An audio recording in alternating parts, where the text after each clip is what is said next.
In this video, we're going to talk through how to approach Eduqas English Language Component 2. The only difference between this paper and Component 1 is that this paper is non-fiction. This means the sources you're reading are factual and informative pieces, unlike the fiction pieces or stories you'll have read in Component 1. The first source will be from the 21st century, that's any time since 2001. The second source will be from the 19th century, which is any time from 1801 to 1900. These two sources are linked by a particular topic or event, which is usually action or drama-based. Here we'll concentrate on Question 1 and Question 3. Question 1 focuses on the first extract, while Question 3 focuses on the second. Both of these questions are list questions. The reason this type of question appears twice is to give you an opportunity to read through both sources while earning yourself some easy marks. Question 1 and Question 3 are both worth 3 marks each, meaning there are 6 marks up for grabs in total. Now, you'll have seen this type of question before on Component 1. It's an AO1 question where you need to identify and interpret explicit and implicit information and ideas. Remember, finding explicit information is simply about lifting information from the extract. It's obvious and factual and usually easy to spot. Implicit information is a bit trickier. It's hidden and inferred, and you'll need to read between the lines. Believe it or not, these questions are easier in Component 2 than in Component 1. Why? Because the answer is always in the text. Your job is just to find it. Easy. The exam board simply want to know that you've read and understood the texts, and these questions help to do just that.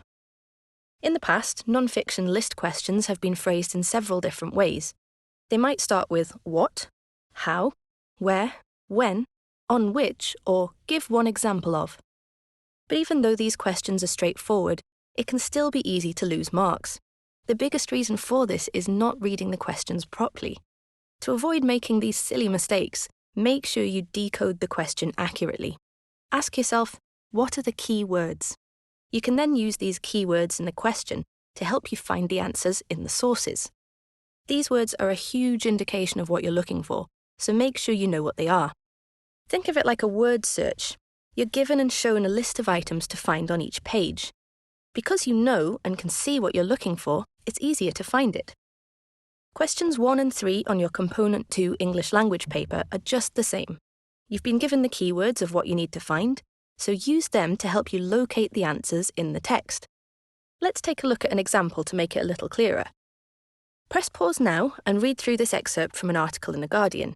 Press play again when you're ready. Now, let's look at some example questions you might be asked about this extract. How long ago did Nathan Boone start working on tattoos? Give one example of a tattoo trend, and who spoke publicly about their decision to remove a tattoo?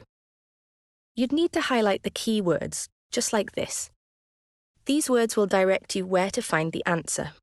Also, pay close attention to the number of marks given for each question. 1 mark suggests you need to provide 1 accurate piece of information. Let's look in a little more detail at our first example question. How long ago did Nathan Boone start working on tattoos? Looking back at the text, we can see the answer is about 10 years ago. The words in the question have been taken from the words in the extract to make it as easy as possible to locate the answers. It's important to include the word about in your answer here, which means roughly or thereabouts. The addition of this word changes the answer. About 10 years ago is a different and less specific answer to he started working as a tattoo artist 10 years ago.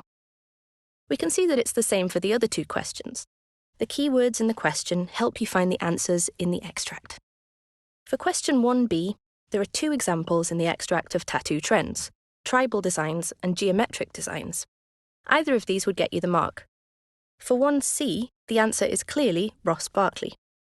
Obviously, these examples were focused on a 21st century text, but it works in exactly the same way for the 19th century text.